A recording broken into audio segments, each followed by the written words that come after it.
Welcome to An Outside View. I'm your host, Dick Sicaro, and joining me today is Harry Broussais, candidate for Town Moderator. Harry, welcome to the show. Thank you for having me. I'm going to take a quick second to let the viewers know of your impressive background here. So Harry is president of the Walpole Chamber of Commerce, town meeting member, Precinct 8, liaison with the Walpole Economic Development Commission, president of the Walpole Business Alliance Networking Group, coach of Walpole Youth Basketball Association, steering committee Walpole Preservation Alliance, vice president Destination Downtown Revitalization, master mason, Azure Lodge of Freemasons of Walpole. So what do you do in your spare time, Harry? Not enough time left. You want to take a few minutes to just go over your background, and then we'll get into why you're running for town moderator? Sure. I mean, I would suggest that, after college, around 92 range, I went into banking. Started doing some things that I didn't want to do. I was like working as a fund accountant, stuck in a cubicle, punching on a terminal. Always knew that I wanted to get out in front of people and get into a sales environment. So I joined the North Star Mortgage in Dedham. I grew up in Dedham. In 94, was doing mortgages for 15 years. And then right around 2008, 2009, I wanted to broaden my horizons and expand my practice a little bit. So I became a financial advisor with the Bullfinch Group. And since then, I've kind of promoted the fact that I've wanted to be an advocate for people. I saw a lot of people get hurt in 2008 with the market crash, as well as in 2001. And I wanted to find ways to kind of guide people on a more of a guaranteed path. And as I started to do that, that kind of led me more into community service as well. Not only is it good for business to get out there and volunteer and help people, but it really became a passion for me. Again, being an advocate for the people that are left behind, whether that's a family member that loses a breadwinner or somebody that's hurt or injured and can't work, and we're doing something regarding disability income insurance. So I really started to get that fever of giving back and helping people, and that led me to all the work that I'm doing within Walpole. Excellent. On a personal note, I had the pleasure of dealing with your dad back in the day when I was in the investment business. I worked for a company by the name of Union Investors. We called on a lot of the Taft-Hartley plans, and your dad was the business agent, correct? He was the president and secretary of Local 534, Boston Plasterers and Cement Masons. So you have a union background, strong union background, Oh, yeah. supporter of unions. Sure, yep. All right, let's get into your flyer. It's an interesting flyer, some of the points you make here.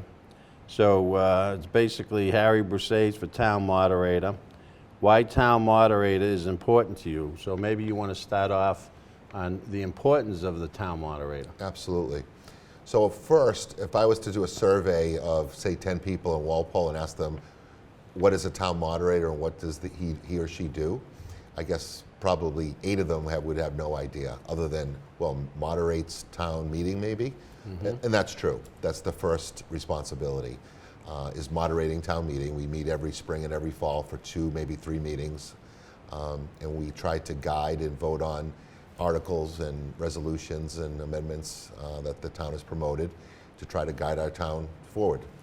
Number 2, which is the most important responsibility of the town moderator, is appointing key people to 3 various boards. You've got the capital budget committee, the personnel board, and the finance committee. They're the boards that come up with the information and then give recommendations to town meeting, so then we can then take that information and that recommendation and vote appropriately. I see this bullet point here, the second bullet point, 14-0. Would you elaborate on that a little for the viewers? Sure. So I would say over the last 2 to 3 years, what I've witnessed and what I've researched in regard to the voting on those 3 boards has basically been, when I use 14-0, that's pertaining to the finance committee because there's 14 members. Almost every vote that we've seen has gone either 14-0, 5-0, 5-0 along the other boards. Every once in a while there's 1 or 2 that step up and say, hey, wait a minute, I've got a question. But on average, it's 14-0. And my point is, how can not one person on these boards be standing up and acting fiscally responsible, or at least questioning how we're going to be spending these dollars moving forward, or is it just too much? I would say that's a fair representation when they're voting in unison, and also I think it's a direct reflection of those finance committee members that the town moderator has appointed. Exactly. You know, I believe in diversification when it comes to my practice, when I talk to clients about asset management. But I also believe that we must have multiple voices, multiple backgrounds, and multiple, I think, financial decision makers when it comes to these boards and the appointments. My competitor, who's the current town moderator over the last 2 or 3 years, in my opinion, has appointed people of one set mind, and that's tax and spend. My job and my hope is to be the advocate for the people that are left behind. In this town, I believe that's going to be the senior citizens and the blue-collar workers that are really having a hard time with these real estate tax bills, and eventually they're going to get pushed out. The people that the current moderator is appointing, again, is of that mentality. Whatever town hall wants, whatever their agenda is, let's keep moving it forward, let's keep moving it forward, and let's tax and spend our residents to death. You know, there's a certain breaking point, and I think we've already reached that. We need to start to act fiscally responsible and start thinking about what do we really want Walpole to look like. You know, I came here 20 years ago. This is my 20th year in Walpole. I was coming to Walpole in the late 70s and early 80s as a kid. I always knew I wanted to end up in Walpole. I love the rural feel, and then I got to know the fact that it was somewhat conservative. And that's what I want to keep. I want to make sure that we keep Walpole that. You know, the other people on the other end, and I say the other people, I think that's a silent minority, okay, are trying to move us towards something that we're not. And that might be a Needham or a Medfield. Walpole's different. I've always said we're very unique, and we've got a lot of different people, a lot of different backgrounds, whether it be occupations or incomes or countries of origin. But, you know, Walpole needs to have that blend. We are a melting pot without a doubt. And if we keep taxing and spending our residents to death, it's going to be tear down those small capes and small ranches and build McMansions. And, you know, I know it's a really tough thing, but I would love to see my kids be able to grow up in Walpole and buy a home in Walpole and stay in Walpole versus getting pushed out past 495. It's very accurate what you're saying. Is proof in the pudding. Is we just finished town meeting, as you know. You're an RTM, I'm an RTM. And one of the votes, one of the articles came up, Article 13, I believe it was, that some people wanted to put a new athletic facility in for a cost of $11 million, and they were using $2 million in free cash they committed at the fall meeting. They're going to do an additional bonding for $9.5 million. And there was a lot of flaws in it on the location. Only one access road, no sidewalks, no restroom facilities. They were going to put porta hoppers in, and for a number of reasons it went down. But what you're saying is right on the money, because the Finance Committee voted, I believe, 13-1. One gentleman abstained because he thought it was too expensive, but on the second town meeting night, he came back with reconsideration that they would lower the bonding for $2 million. But fortunately, it didn't get the 2/3 vote that was needed to put that in. So you're right on the money how this block of Finance Committee members vote. The moderator, obviously, was behind it, I'm sure, and that was his viewpoints as well with the majority of the Finance Committee members. So Yeah. hopefully, like you say, in the investment business, asset allocation determines 90% of your return over the long run. So we need a more diversified Finance Committee. That's one of the important roles of town moderator. Exactly. You know, my belief is, you know, we always like to say government would be great if it could run like a business. I know it can't run like a business 100% of the time. Correct. But if we can get business-minded people on these boards to make sound financial decisions based on the numbers, Yeah. I think we'll be in a much better pathway. Yeah, and another good point you bring up, the ideal would be government to run like business. But in business, any competitive business, they can only go up in their product so much and pass it on to the end user, the consumer. Sure. And if they go up too much, people won't buy their product, they'll go somewhere else. So what's happening in government, unfortunately, is people move out of town if they're taxed to the max, as they've been taxed to the max over the last few years. Yeah, and one of the terms that you used, free cash, I love that terminology. Right. You know, where does free cash come from? Well, that's Right. my cash, that's your cash.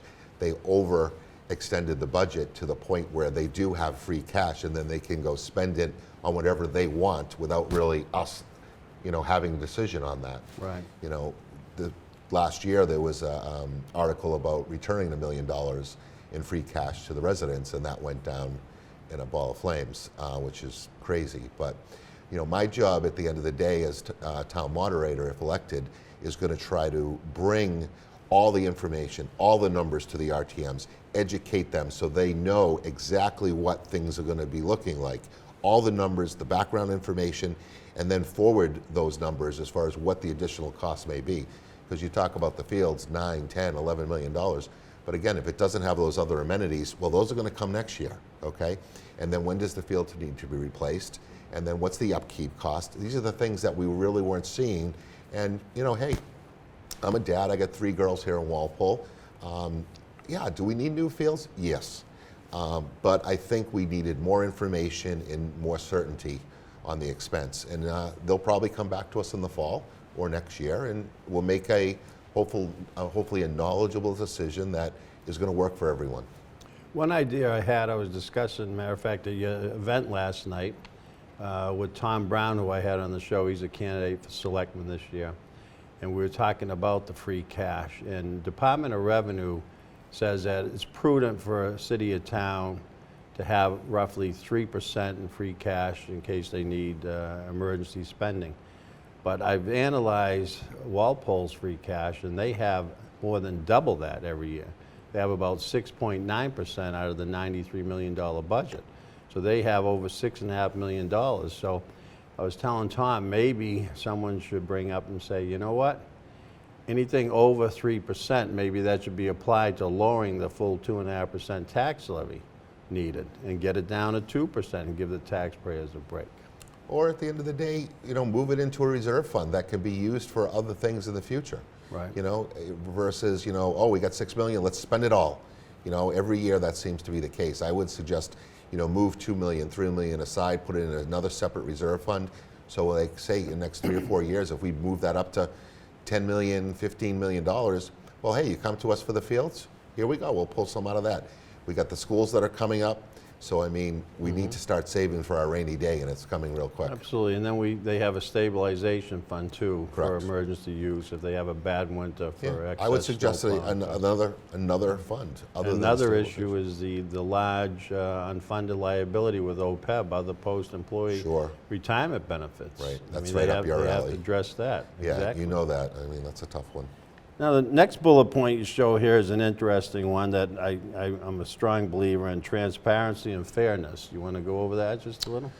Sure. So this will be my 3rd year at town meeting. From what I've witnessed and seen at town meeting, I'm not seeing a lot of fairness.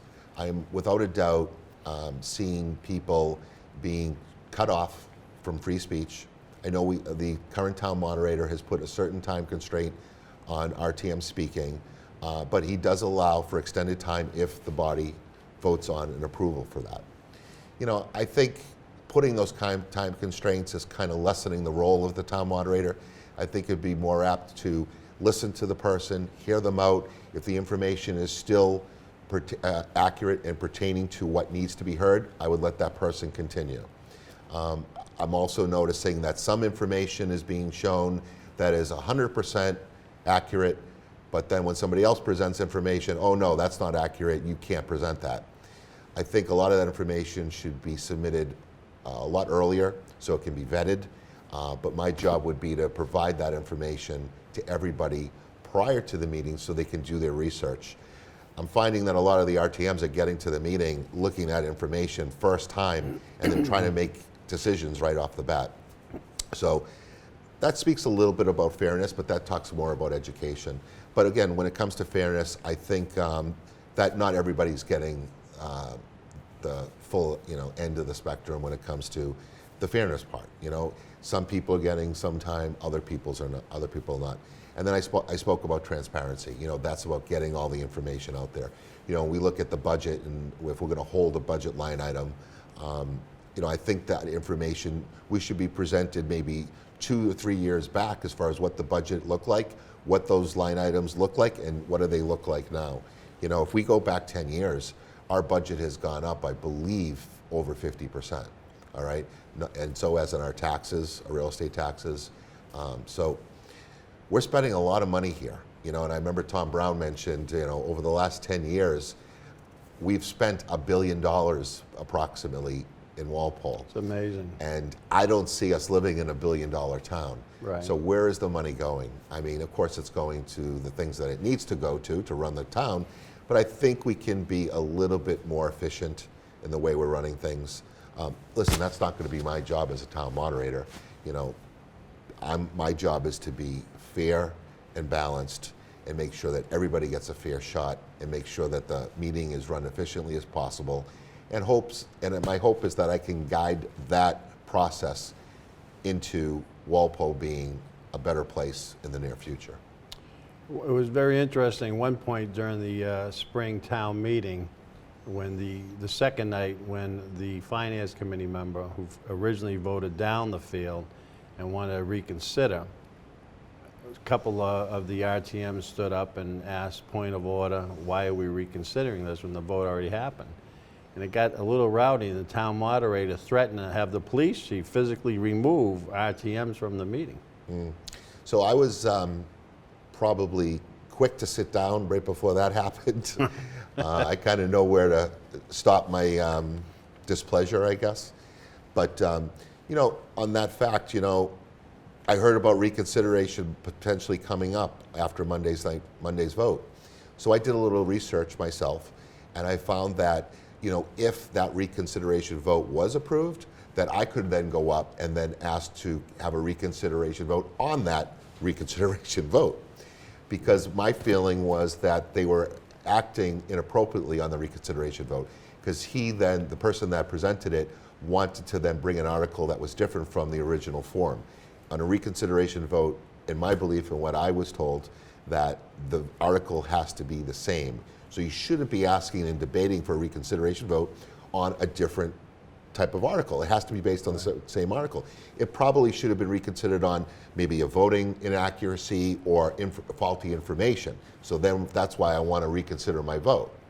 So I think at the end of the day on that vote, it really came down to integrity and trust in the system, and the reconsideration vote was shut down. But as a town moderator, and our current town moderator knew that was coming up, if I was the town moderator, I would have started the meeting off by, folks, we may have a reconsideration vote. Here is the outline of everything involved with reconsideration. So we could look at it, read it, digest it, and then know exactly how to proceed, versus people were trying to pull a fast one on the majority of the members. Right. And again, that's not transparency as far as I'm concerned. Right. And another observation I made when Ann Regostra, a select woman in town, in the fall meeting had a proposal that they give the taxpayers some of that free cash credit. It went down. We didn't have the majority of votes, and it went down. And but we didn't call for a reconsideration the second night. So. Right. And the other thing with the ball field, the point I brought up, you might have 1 or 2% of Walpole's population. Not that I'm against athletic fields, because I played a lot of sports growing up from Brockton. But a small percentage of the people that would use that, it's not a big revenue producer for the town, but yet the majority of people in the town use the roadways. And students, the majority of people go to school here. So like you say, that one of the RTMs got up and said, we're putting Band-Aids on furnaces in the high school. Bird Middle School needs renovations, the streets. A lot of other important areas need improvement, our infrastructure. Some of the current fields, we have a lot of fields as well, need some improvements as well. So I think the money would have been more prudently spent by making these improvements. Sure. Now, I've seen this quite a bit in the last couple of months, citizens checklist pledge that you have here. You want to go over some of the points with this pledge? So where the checklist came from, Citizens Checklist, I believe it was started in the early 70s and went until the late 80s. So it was a citizens checklist that had 8 different points that our representatives and our people in our different various committees would use as a filter before making the decision on spending our residents' money, okay? And that's something that I hope to bring back. An RTM, if I'm not an RTM anymore, could bring that up as a resolution. But I plan on using that checklist as I appoint people to the various boards for them to go through that checklist and pledge that they will hold through to those factors. So being basically number 1, is it necessary? You know, so there are things that we're spending money on, but is it really necessary? Okay. Good Number point. 2, can we afford it? 3, what will it ultimately cost? So there's a lot of things that they tell us what the cost is, but again, it could be a lot more down the road. How will it affect our basic liberties? Is it a balanced best? Is it in the balanced best interest of all? Is it a foot in the door proposition? Does it place too much power in the hands of one individual or group?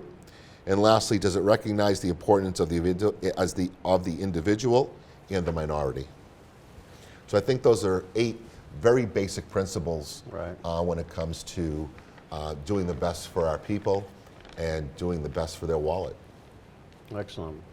And that fairness and openness that you're pledging to bring if you're successful in being elected town moderator on June 1st is election day is a very valid point. I'm recently a new RTM. I participated in my 2nd town meeting, spring and last fall. But I notice it seems like, as you pointed out, there kind of is 2 blocks of RTMs. The liberal spenders over here, they actually sit on the left side of the auditorium. Then the more conservative people on the right side. So you get left and right, which is the political philosophies. And I'm proud to say that I sit on the right along with you. Well, I've sat on the left side too. I do, because I want to hear their point of view. I really, I mean, I just don't want to sit on the right and just only hear from people that are fiscally conservative. Correct. But I want to hear their viewpoint, and I want to see where they're coming up with things. Because I mean, even recently, the Green Deal that they were promoting. Right. I mean, hey. Yeah, let's talk about that a little bit. Well, I don't know if we'll have enough time for that to go into detail. But real quickly, the Green Deal, what they're proposing is Walpole to be 100% clean energy in the year 2050. I mean, it's a feel-good resolution. I would love to see us be more efficient and be more renewable and more sustainable, but I think it was a little too overreaching. I mean, again, reality is reality. I mean, if that was to be the case, every single house could not use gas, could not use oil. You couldn't drive a car unless it was electric. And God forbid our cows over at the Aggie school would have to be taken out. So I don't think it's realistic. But, you know, you talk about we, us, them. You know, ultimately, I've been an independent for all my life. Okay, well, Democrat growing up in a union household. With me. I was a Democrat for most of my life, and I changed 4 years ago. All right, so I became an to independent. an independent as well. But I did register as a Republican about 2 years ago when I had a quick run for state senate. The only reason was because I'm a fiscal responsible person, and I believe people should follow the letter of the law. On most other social issues, I'm very liberal. But again, people like to paint me into that picture of, oh, he's some right-wing type of person. Listen, I'm right down the middle. I'm a straight shooter. You know, I'm all about pro-business, economic development. In my mind, business doesn't know politics, okay? I'm here, and I'm here to advocate for every business owner, every sales professional there is in Walpole. Anything I can do or help whoever that person is when it comes to business, I'm gonna, you know, do the best I can for them. Why? Because I think the solution for Walpole really starts with economic development and our commercial revenue. Our commercial revenue is around 12 to 14%.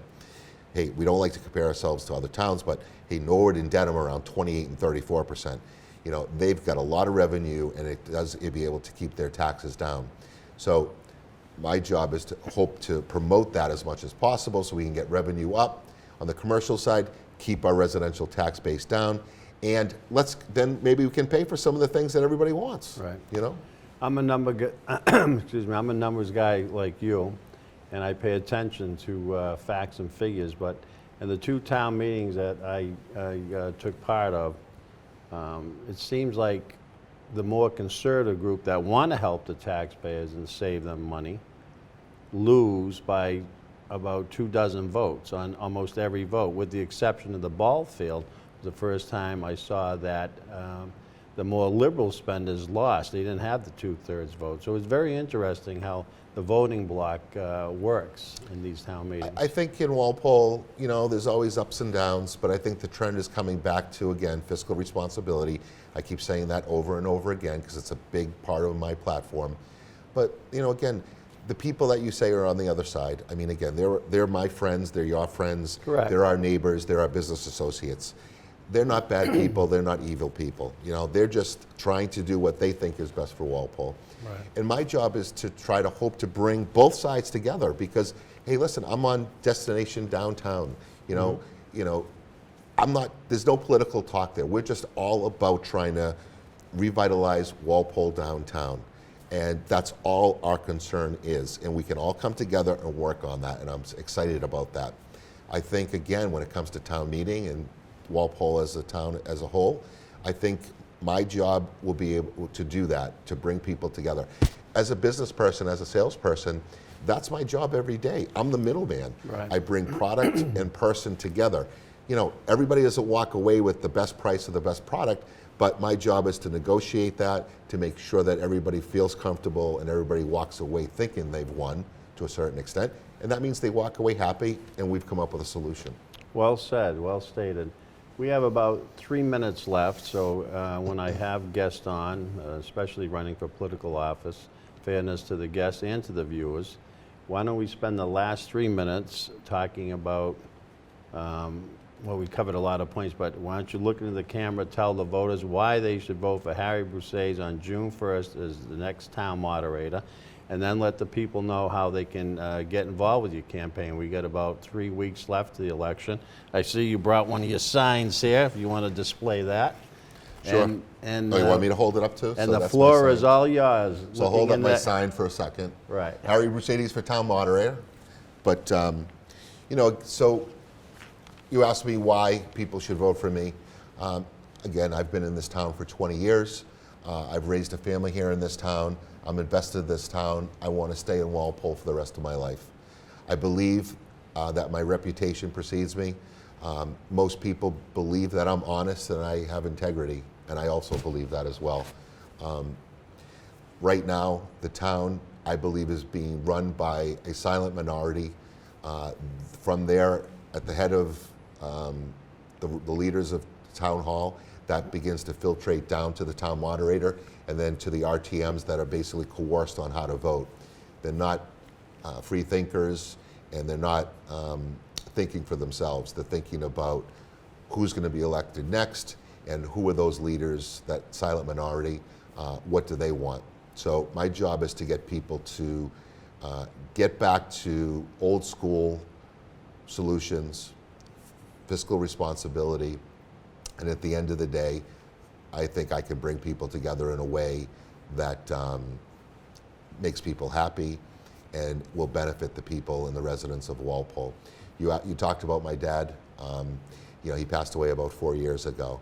And I remember even throughout today when I see people and they come up to me and they always say, hey, your dad was a straight shooter and a stand-up guy. And I live my every day with those two personality traits. I can guarantee you, if I'm elected town moderator, I will be a straight shooter, and I'm a stand-up guy, and I stand for what I believe. Nobody else will coerce me as far as what they think, how things should be done. I will stand up for and be an advocate for the residents of Walpole and do that best I can to keep Walpole the way it should be, a rural community with conservative basis thinking. And real quickly, how can people get involved with your campaign? So I have a Facebook page. It's Harry B. number 4, TM, so Harry B4, Town Moderator. That's probably the easiest way to go find out some information on my platform and my campaign. And my email address is hbruce80s@comcast.net. I'm always around Walpole. You can check out the Walpole Chamber of Commerce page. You can connect with me there. But anything that I can do, any questions that you may have, please reach out to me. I hope I can gain your vote and gain your support, and I will represent Walpole the best I can. Well, thank you very much, Harry, for coming on An Outside My View, pleasure. and we wish you the best of luck on June 1st. Thank you, sir. Take care.